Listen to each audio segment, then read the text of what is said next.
Hello friends, welcome to defence matrix. तो आपको voice में थोड़ा डिफरेंस लग रहा होगा। एक्चुअली मुझे कोल्ड हो गया है, जिसकी वजह से जो कल का वीडियो है वो हम बना नहीं पाए थे और आज भी हमें थोड़ी परेशानी हो रही है। तो इस गैप को कंपनसेट करने के लिए हम अपना ही चैनल के इनिशियल टाइम का एक इन्फॉर्मेटिव वीडियो जो है वो अपलोड करने वाले हैं। तो उस वीडियो में आपको हमारे बोलने का तरीका और साउंड क्वालिटी दोनों डिफरेंट लगेगी। उस टाइम हमारे पास रिसोर्सेज नहीं थे, रिकॉर्डिंग सेलफोन पे करते थे, एडिटिंग की भी ज़्यादा जानकारी नहीं थी, पर इन्फॉर्मेशन आपको काफ़ी अच्छी मिलेगी, इसकी गारंटी हम ले सकते हैं। तो ये एक कंपाइल्ड वीडियो है 2 पार्ट का और कंप्लीट इन्फॉर्मेशन है SU30 MKI पे, उसके टेस्टिंग प्रोग्राम से लेकर सर्विस इंडक्शन तक, और एक एक सिस्टम की जानकारी हमने कंपाइल करके रखी हुई है। तो हमारी तरफ से रिकमेंडेशन ये है कि आप ईयरफोन को यूज़ ना करें, क्वालिटी बहुत अच्छी नहीं है, स्पीकर पे साउंड ज़्यादा बेहतर सुनाई देगी। तो आगे आप वीडियो एंजॉय करिए।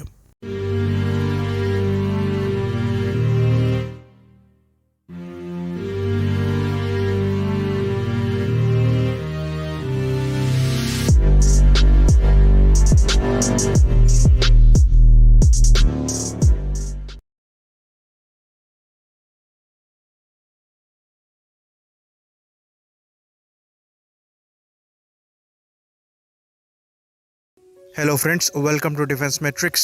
आज हम बात करेंगे SU30 MKI के बारे में। तो ये 2 पार्ट का वीडियो होने वाला है क्योंकि इन्फॉर्मेशन काफ़ी ज़्यादा है और एक वीडियो में डाली नहीं जा सकती। तो इस पार्ट में हम डिस्कस करेंगे इस एयरक्राफ्ट के बारे में और इसके बेस की बात करेंगे, जिसमें ये एयरक्राफ्ट बना कैसे, कितने प्रोटोटाइप्स थे और टेक्नोलॉजी कैसे कैसे इवॉल्व हुई, कैसे कैसे इसमें डाली गई, ये सब समझने की कोशिश करेंगे। तो चलिए इसको चालू करते हैं। तो जो इनिशियल डिलीवरी हुई थी इंडियन कॉन्ट्रैक्ट के अनुसार वो SU30K की हुई थी, जो कि रशियन एयरफोर्स के SU30 से थोड़ा सा डिफ़र करते थे एवियोनिक्स में। तो सुखोई को इन एयरक्राफ्ट को इम्प्रूव करना था और इनकी एजिलिटी, परफॉर्मेंस और फायर पावर को काफ़ी ज़्यादा बढ़ाना था, जो कि इनको एक 4+ जनरेशन का एयरक्राफ्ट बनाने वाले थे। तो जो फीचर ऐड होने वाले थे उनमें से एक था ऑटोमेटिकली कंट्रोल्ड कैनार्ड्स, जो कि SU27M या फिर SU35 के इनिशियल वेरिएंट से लिया गया था, और वो इस एयरक्राफ्ट को बेटर लो speed high alpha handling capability देने वाले थे। जो दूसरी चीज़ थी वो था AL31FP इंजन, जो कि axisymmetrical thrust vectoring nozzles के साथ आते थे और एयरक्राफ्ट को सुपर एजिलिटी प्रोवाइड करते थे। और जो इसका मिशन एवियोनिक्स स्वीट है वो भी एक नया लगने वाला था, जो कि इससे counter air, air to ground और मैरीटाइम स्ट्राइक की कैपेबिलिटी प्रोवाइड कराने वाला था। जब एवियोनिक्स की बात आई तो जो कंपनी इन एयरक्राफ्ट्स को बनाती है, सुखोई OKB, वो ओपन थी किसी भी इंटरनेशनल कोऑपरेशंस के लिए, और कॉन्ट्रैक्ट के अनुसार इंडिया खाली एयरक्राफ्ट्स की डिलीवरी नहीं लेने वाला था, वो इसके एवियोनिक्स स्वीट बनाने में एज अ को डेवलपर काम करने वाला था। पर सुखोई के पास फिर भी सारी रिस्पॉन्सिबिलिटी थी, चाहे वो इंटरनेशनल एवियोनिक्स स्वीट को लेकर ही क्यों ना हो, और उसी को ये इंश्योर करना था कि जो कंपोनेंट्स इसमें लगाए जा रहे हैं वो ढंग से लग जाएं और जो कॉन्ट्रैक्ट स्पेसिफिकेशंस हैं उनको मीट करें। तो एवियोनिक्स स्वीट को जो इंक्लूड करते हैं उसमें एक नया multi mode fire control radar था, जो कि कैपेबल था 15 एरियल टारगेट को ट्रैक करने का और अपनी मिसाइल को 4 प्रायोरिटी थ्रेट्स पे गाइड करने का। तो जो मल्टी मोड रेडार था वो लिंक था एक नए multi mode opto electronic navigation और अटैक सिस्टम से, जिसमें इनर्शियल नेविगेशन सिस्टम था, लेज़र जायरोस के साथ, और एक सैटेलाइट नेविगेशन सिस्टम भी था। जो SU30 MKI के नए कॉकपिट इंडिकेशन सिस्टम थे वो इंक्लूड करते थे हाई रिजोल्यूशन LCD MFDs और एक नया फ्लाइट डेटा रिकॉर्डर, जो कि अपने प्राइमरी फंक्शन के साथ साथ टैक्टिकल इंफॉर्मेशन को भी रिकॉर्ड करता था। आर्मामेंट था उसमें एयर टू एयर मिसाइल्स थी, जिसमें थे all aspect semi active radar homing guided missiles, IR seeker missiles, anti radiation missiles, TV guided air to ground munitions, smart bomb और वाइड एरे के unguided air to surface weapons. तो contract के अनुसार जो SU30 MKI का upgrade program है वो SU30K की डिलीवरीज के साथ पैरेलल में चलना था। सुखोई ने जो अपग्रेडेशन का प्रोग्राम है वो कॉन्ट्रैक्ट साइन होने के 1 साल पहले से ही चालू कर दिया था, और जो Su-30K बेच के पैसा मिला था उसके पैसे को यूज़ किया गया नए सैटर्न इंजन की रिसर्च में। तो 1997 में एक प्रोडक्शन Su-30 जिसका कोड था 56 ब्लू, उसको कन्वर्ट किया गया पहले Su-30 MKI के प्रोटोटाइप में सुखोई की एक्सपेरिमेंटल शॉप में। तो एयरक्राफ्ट को एक नई डेजिग्नेशन दी गई जो थी T10 PMK-1। तो इसका जो टेक्निकल कोड है उसको बाद में चेंज करके 01 ब्लू कर दिया गया, साथ ही साथ उसे एक नए कोड से पेंट कर दिया गया। तो जो इसमें एक्सटर्नली फीचर थे जो इसे डिफ्रेंशिएट करते थे बेसिक Su-30 से, उसमें पहला जो चीज़ इंक्लूड करती थी वो था इसका कैनार्ड्स, और जो दूसरी चीज़ थी वो था twin wheel nose gear unit जिसको Su-35 के अर्ली प्रोटोटाइप से लिया गया था। साथ ही साथ ये इंक्लूड करता था लॉन्गर कॉर्ड रडर्स जिसका एरिया पहले के मुकाबले ज़्यादा था, और जो इसका इंजन था बिकॉज ऑफ वेक्टरिंग नोजल्स, उसकी नोजल्स मैक्सिमम डाउनवर्ड डिफ्लेक्ट होती थी इंजन के बंद होने के बाद। तो 23 अप्रैल 1997 में ये एयरक्राफ्ट पहुंचा सुखोई की फ़्लाइट टेस्ट फैसिलिटी में जो कि ज़ुकोव्स्की में थी, और जो ग्राउंड सिस्टम टेस्ट हैं वो मई में चालू हुए थे और करीबन 2 महीने चले थे। तो 1 जुलाई 1997 में Su-30 MKI ने अपनी 50 मिनट की पहली फर्स्ट फ्लाइट करी थी जिसको किया था सुखोई टेस्ट पायलट व्यचस्लाव एवरियनोव ने, जो कि काफ़ी ज़्यादा एक्सपीरियंस्ड टेस्ट पायलट है। उन्होंने Su-35 और Su-37 को भी फ्लाई किया हुआ है। तो जो स्टेबिलिटी और हैंडलिंग ट्रायल्स हैं वो 1998 की शुरुआत तक चले थे। तो जो पहला प्रोटोटाइप था T10 PMK-1 और 01 ब्लू, उसमें जो इंजन लगा था वो था AL-31 FU इंजन जिसमें पिच या थ्रस्ट वेक्टरिंग थी, पर ये अनसर्विसेबल हो गए थे और इनकी सर्विस ख़त्म हो गई थी फ्लाइट टेस्ट में ही। तो इसमें एक थोड़ा सा लेस पावरफुल इंजन लगाया गया जो कि उसके आइडेंटिकल था, उसका नाम था AL-31 FP, इसमें खाली पिच थ्रस्ट वेक्टरिंग थी ±15 डिग्रीज की। इसकी जो thrust vectoring nozzle hinge axis थी वो 32 डिग्री टिल्ट थी बाहर की तरफ हॉरिजॉन्टल प्लेन से। जो नोजल थी वो साइड फोर्स को जनरेट करती थी when they were deflected differentially, जो फाइटर की एजिलिटी और control response near zero speed पे काफ़ी ज़्यादा इम्प्रूव करती थी। और जो नोजल पेडल के एक्चुएटर्स थे वो फ्यूल सिस्टम से पावर्ड थे, ना कि हाइड्रोलिकली। तो 1998 में एक सेकेंड प्रोटोटाइप बना Su-30 का जिसको कोड किया गया 06 ब्लू, जो कि Su-30 MK से कन्वर्ट किया गया था सुखोई की एक्सपेरिमेंटल शॉप में, और उसने ट्रायल्स प्रोग्राम को ज्वाइन किया 23 मार्च को उसी साल।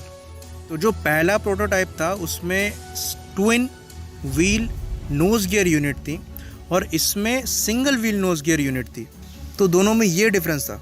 तो जो Su-30 MKI है उसे पहली बार पब्लिकली दिखाया गया था 16 अगस्त 1998 में, जब 01 ब्लू ने पार्टिसिपेट किया था annual aviation day fly past में मॉस्को टुशिनो एयरफील्ड पे, और जो पायलट थे वो एवरियनोव ही थे। पर अनफॉर्चुनेटली जो डिस्प्ले था वो काफ़ी छोटा था और बादलों के नीचे होने की वजह से एयरक्राफ्ट ढंग से दिख नहीं पाया था।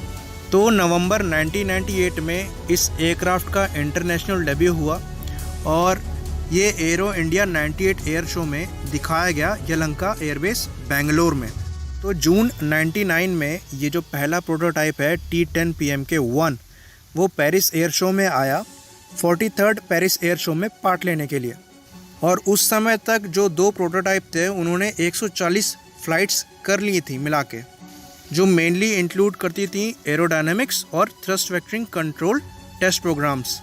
तो जो पायलट थे व्यचस्लाव एवरियनोव और weapon system officer Vladimir G Shenrik, उन्होंने 3 डेमोन्स्ट्रेशन फ़्लाइट्स करी थी Su-30 MKI पे और क्वालिफाई हुए थे फ्लाइंग डिस्प्ले के लिए। तो उस समय काफ़ी वेट हो रहा था इस एयरक्राफ्ट को देखने का, बट अनफॉर्चुनेटली 12 जून 99 में Su-30 MKI 01 ब्लू क्रैश कर गया था ट्रेनिंग फ्लाइट के दौरान ग्रैंड ओपनिंग से पहले ही। तो फॉर्चुनेटली जो पायलट्स थे एवरियनोव और शेनरिक, उनको माइनर इंजरीज आई थी और वो बच गए थे।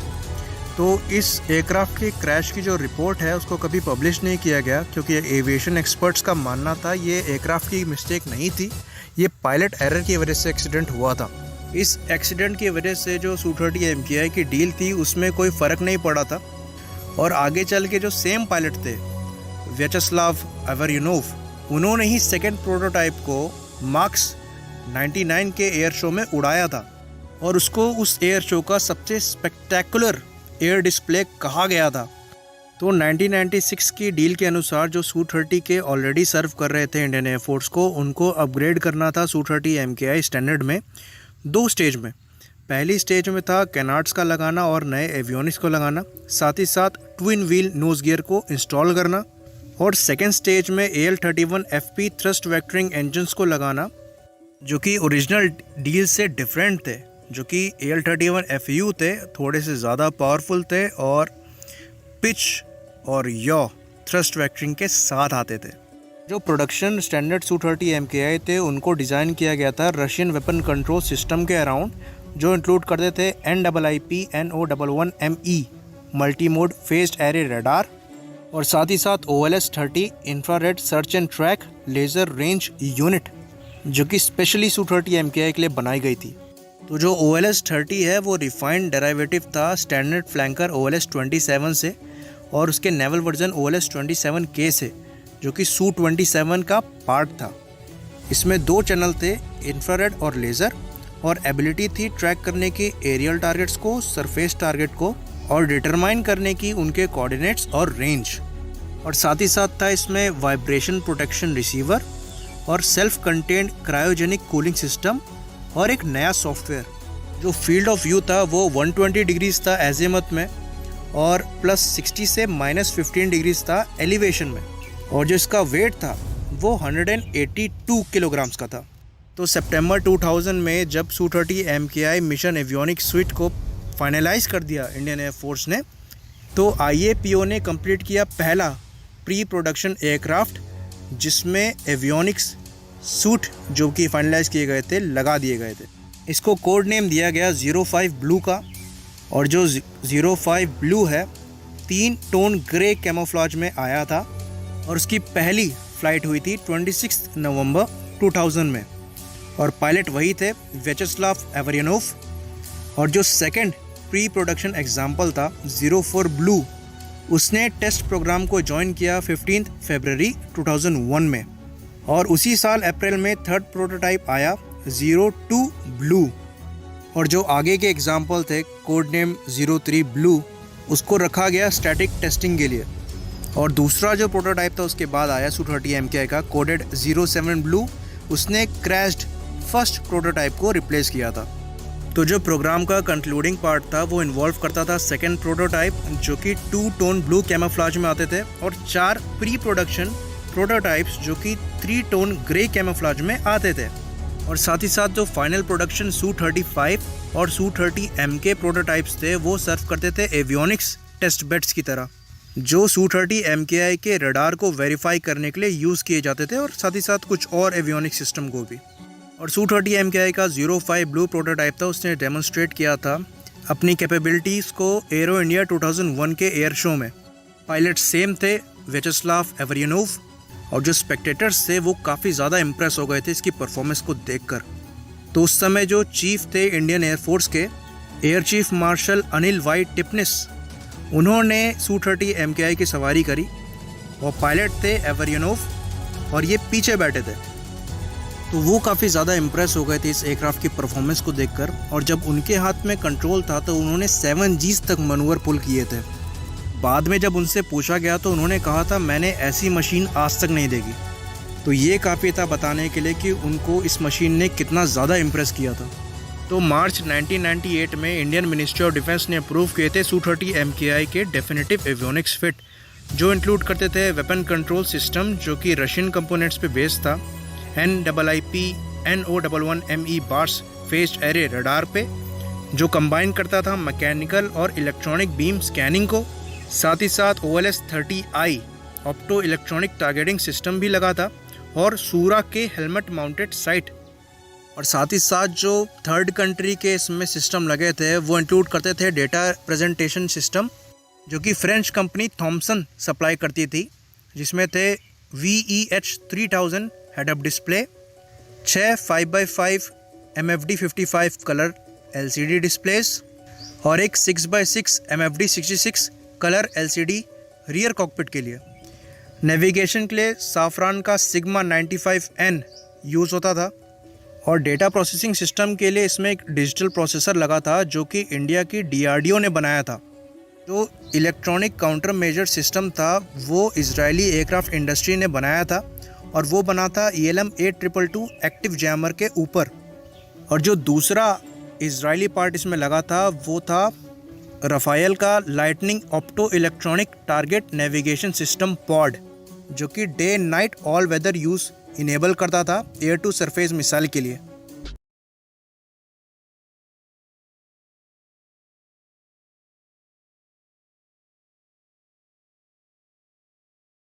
Hello friends, welcome to defence matrix. ये Su-30 MKI का सेकंड पार्ट का वीडियो है।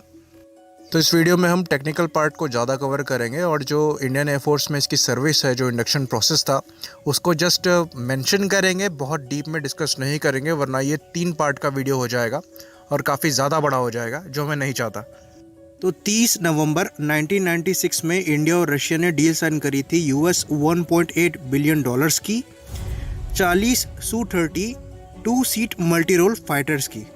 तो नवंबर 1996 में जब Su-30K को प्रेजेंट किया गया था एरो इंडिया 96 एयर शो में, जो कि यलहंका एयरबेस बेंगलोर में हुआ था, HAL के टेस्ट पायलट बलदेव सिंह ने कहा था कि ये काफ़ी अच्छी चॉइस है, ये काफ़ी एजाइल एयरक्राफ्ट है और पावर काफ़ी ज़्यादा है इसमें, और साथ ही साथ इसकी जो एरोबेटिक डेमोन्स्ट्रेशन की एबिलिटी है वो किसी को भी इम्प्रेस कर सकती है। और कुछ इसी तरह की बात कही थी HAL chief test pilot Rakesh Sharma ने। तो कॉन्ट्रैक्ट के अनुसार पहले 8 Su-30K डिलीवर करने थे इंडियन एयरफोर्स को, जो कि ऑर्डिनरी AL-31F इंजन के साथ आते थे।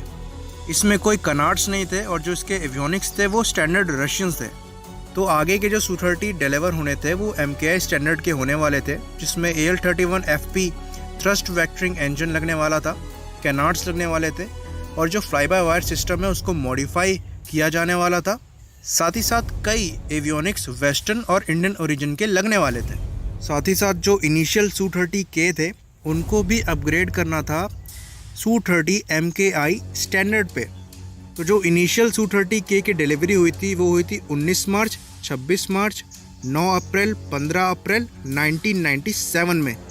फाइटर्स को डिलीवर किया गया था रशिया के 2 एंटनोव AN-124 रुसलान ट्रांसपोर्ट एयरक्राफ्ट ने लोहेगांव एयरबेस पुणे के पास।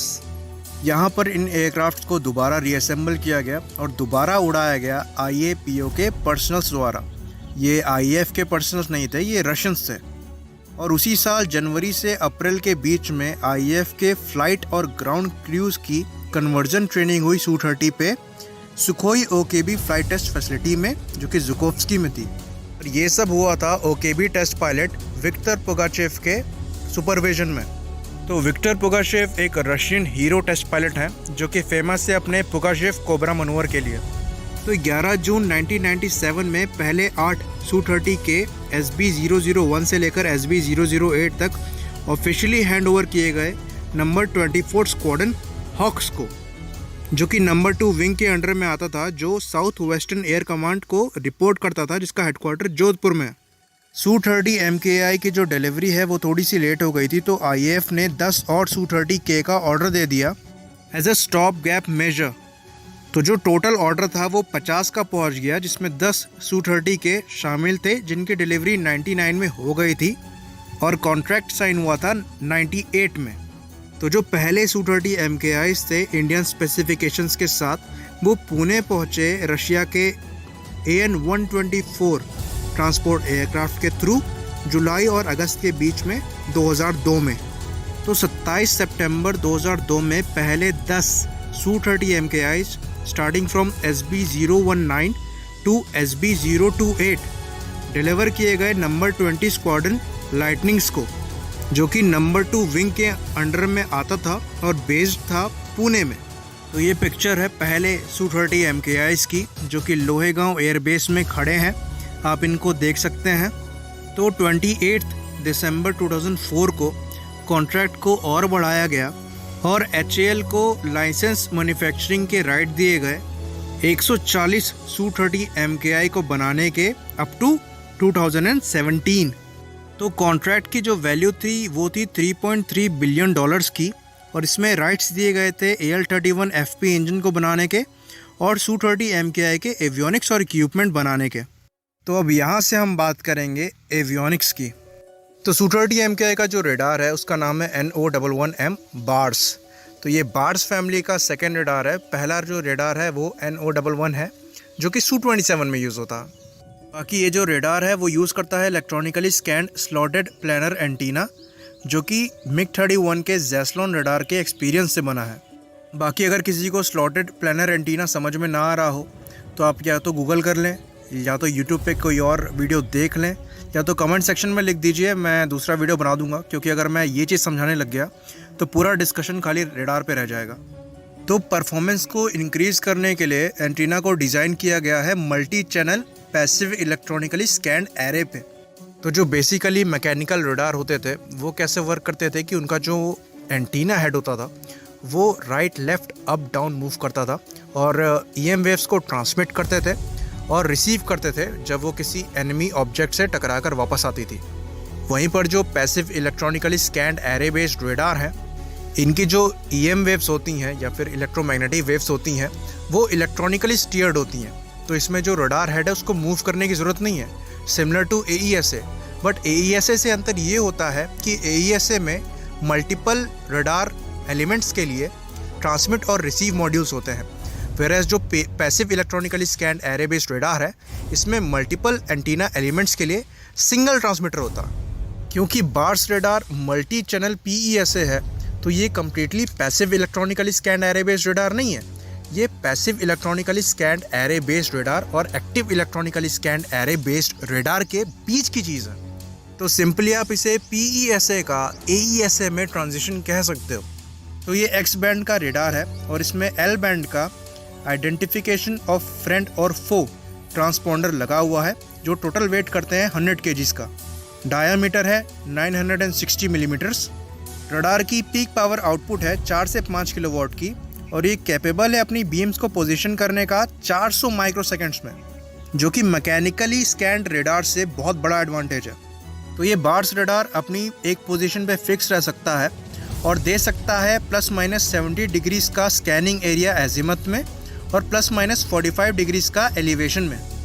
रडार के स्कैनिंग कवरेज को इम्प्रूव करने के लिए इसको एक इलेक्ट्रोमैकेनिकल ड्राइव पे माउंट किया जा सकता है जो इसका स्कैनिंग सेक्टर ±90 डिग्रीज बना देता है। इसमें 28 मेगाहर्ट्ज़ का TS200 प्रोग्रामेबल सिग्नल प्रोसेसर लगा हुआ है जो कि 75 मिलियन ऑपरेशंस परफॉर्म कर सकता है 1 सेकेंड में। तो ये रडार सपोर्ट करता है डिजिटल सिग्नल प्रोसेसिंग को अपने 3 प्रोसेसर और 16 MB की स्टैटिक और फ्लैश मेमोरी को यूज़ करते हुए। तो पीक आउटपुट है 4 से 5 किलोवाट की और एवरेज आउटपुट है 1.2 किलोवाट की। तो टोटल रडार सिस्टम का जो वेट है वो 650 किलोग्राम का है और इसी वेट की वजह से Su-30 MKI में आगे फॉरवर्ड कनार्ड्स लगी हुई हैं जो कि एक्स्ट्रा लिफ्ट प्रोवाइड कराती हैं टॉप स्पीड को कॉम्प्रोमाइज़ करते हुए। तो जो मार्क 1 का सॉफ्टवेयर है वो 2002 में टेस्ट हुआ था और इनिशियल Su-30 MKIs के साथ आया था। तो कॉन्ट्रैक्ट के अनुसार इंडिया को बनाना था इसका प्रोग्रामेबल सिग्नल प्रोसेसर और साथ ही साथ डेटा प्रोसेसर अंडर प्रोजेक्ट वेट्रिवल, जिसमें ओरिजिनल रशियन कंपोनेंट्स को रिप्लेस करना था। पर रिक्वायर्ड टाइम में इंडिया ये नहीं कर पाया और जो मार्क 2 वर्जन आए वो भी रशियन इक्विपमेंट ही यूज़ करते थे। तो 2004 में इंडिया ने डिलीवर किए अपने वेट्रिवल रडार कंप्यूटर जो कि बेस्ड थे i960 आर्किटेक्चर पे। तो जैसा कि मैंने बताया था एक PESA रडार में मल्टीपल एंटीना एलिमेंट्स के लिए सिंगल ट्रांसमीटर होता है, पर ये जो NO11M बार्स रडार है इसमें हर ट्रांसीवर जो कि एंटीना एरे में है उसका खुद का रिसीवर एम्पलीफायर होता है जैसा कि AESA रडार में है। तो ये दोनों के बीच की चीज़ है। और जो इसका नॉइस लेवल है वो भी 3 डेसिबल का है जो कि AESA क्लास में आता है। रडार के बेसिक्स की बात करें तो सर्च में इस रडार की जो रेंज है वो 400 किलोमीटर की है और जो ट्रैकिंग रेंज है वो 200 किलोमीटर की है। और ये एयर टू एयर मोड की बात हो रही है।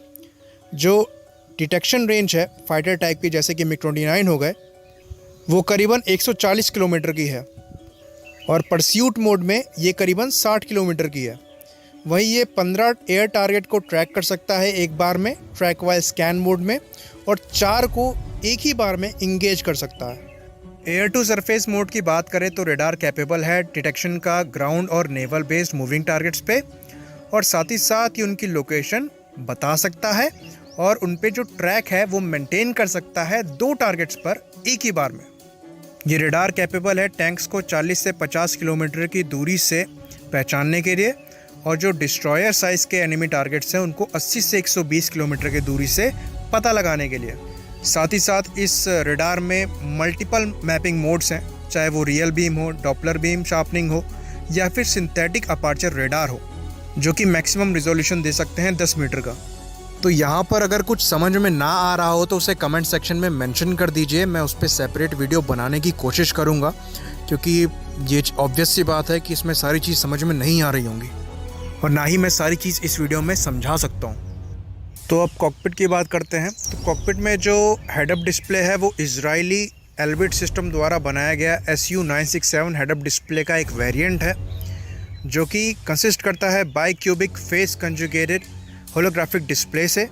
तो जैसा कि मैंने पिछले वीडियो में बताया था, इसमें इंफॉर्मेशन को डिस्प्ले करने के लिए 7 मल्टीफंक्शनल डिस्प्लेस हैं, जो कि LCD हैं। इसमें से 6 127 मिलीमीटर बाय 127 मिलीमीटर के हैं, और एक 152 मिलीमीटर बाय 152 मिलीमीटर का है। बाकी जो रियर कॉकपिट है उसमें एक बड़ा सा मोनोक्रोम डिस्प्ले दिया गया है एयर टू सरफेस मिसाइल के लिए। मोनोक्रोम डिस्प्लेज वो डिस्प्लेज होते हैं जिसमें एक ही कलर का डिस्प्ले होता है, जिसमें जो डिटेलिंग होती है कोई भी अगर पिक्चर है उसकी, वो उसके शेडोज़ और उसी कलर के डिफरेंट शेड से दिखाई जाती है। तो ये सिस्टम जो होगा, आपके चाहे वो हेडअप डिस्प्ले हो गया या फिर जो मल्टी फंक्शनल डिस्प्लेज होगा, ये अब लोकली इंडिया में बनते हैं। जैसा कि मैंने बताया था कि ये थेलिस जो फ्रेंच कंपनी है MFDs वो सप्लाई करती है, और उन्होंने अपना जॉइंट वेंचर कर रखा है इंडिया की एक लोकल कंपनी है सैमटेल, जो कि ग्रेटर नोएडा बेस्ड कंपनी है, और वहाँ पर ये MFDs को मैन्युफैक्चर करती है। साथ ही साथ वो इंडियन नेवी के MiG-29K के लिए हेलमेट माउंटेड साइट भी बनाती है, जिसे टॉप साइट 1 कहते हैं। बाकी फ़्लाइट डेटा रिकॉर्डर के बारे में हम पहले ही बात कर चुके हैं कि ये नॉर्मल इन्फॉर्मेशन जो इसे रिकॉर्ड करनी चाहिए, उसके साथ साथ टैक्टिकल इन्फॉर्मेशन भी रिकॉर्ड करता है। बाकी जो इसमें इजेक्शन सीट लगी है वो 00K36DM इजेक्शन सीट है, जिसकी परफॉर्मेंस को हमने देख लिया था। जो पहला प्रोटोटाइप था उसके क्रैश में दोनों पायलटों ने काफ़ी लो एल्टीट्यूड पे इजेक्ट किया था और सरवाइव किए थे माइनर इंजरीज़ के साथ। तो इस इजेक्शन सीट को 30 डिग्री इंक्लाइन किया गया है पीछे की तरफ, जो कि G टॉलरेंस इम्प्रूव करते हैं। बाकी कॉकपिट में कंटेनर्स पड़े हुए हैं स्टोर करने के लिए खाना, पानी और वेस्ट डिस्पोज करने के लिए, साथ ही साथ एक्स्ट्रा ऑक्सीजन बॉटल्स के साथ। तो ट्रैकिंग के लिए इसमें OLS-30 laser optical infrared search and track भी लगा हुआ है, जो इंक्लूड करता है डे और नाइट फॉरवर्ड लुकिंग इंफ्रारेड की कैपेबिलिटी, जो कंजंक्शन में यूज़ होती है हेलमेट माउंटेड साइटिंग सिस्टम के साथ। तो OLS-30 कंबाइन करता है इंफ्रारेड सर्च एंड ट्रैक और laser ranging device using a cooled broad waveband sensor.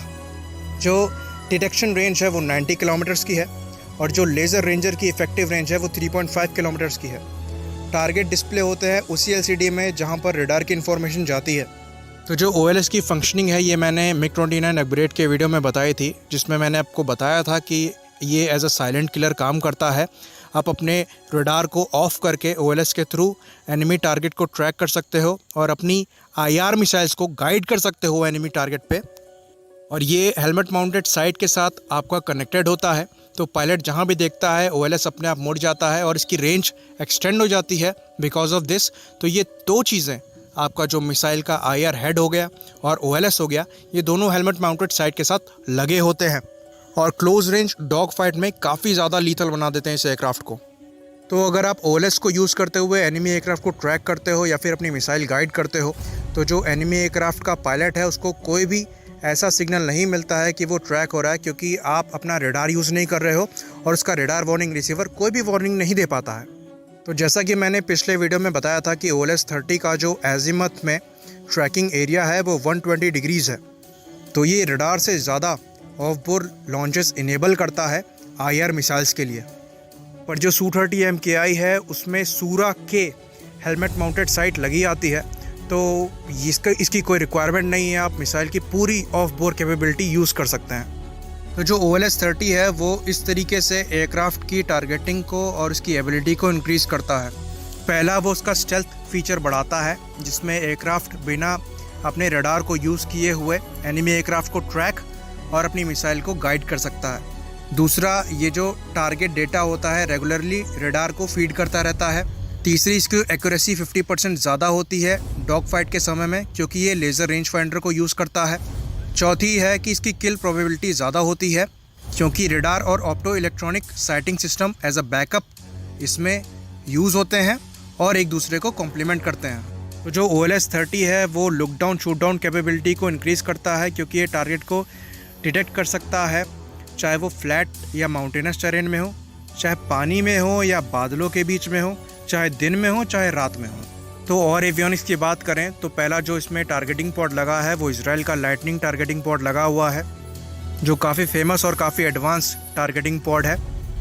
तो ये इंक्लूड करता है एक long range forward looking infrared, एक टीवी कैमरा, एक लेज़र स्पॉट ट्रैकर, एक इलेक्ट्रो ऑप्टिकल पॉइंट और इनर्शियल ट्रैकर, जो इनेबल करता है इंगेजमेंट ऑफ टारगेट जब बादल हों या काउंटर मेजर्स यूज़ हो रहे हों।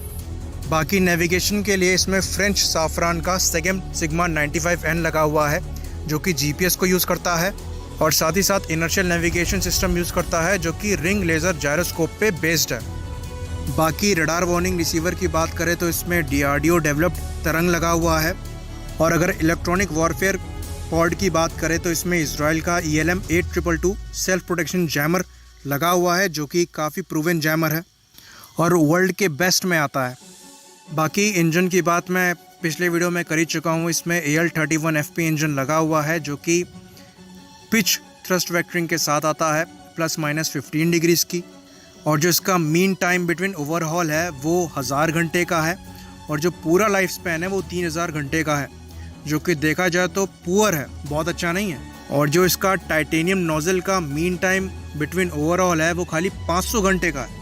तो 2015 में डिफेंस मिनिस्टर मनोहर पर्रिकर ने पार्लियामेंट के सामने कहा था कि जो AL-31 FP इंजन है उसने कई सारे फेलियर्स देखे 2012 की अंत से लेकर 2015 की शुरुआत तक।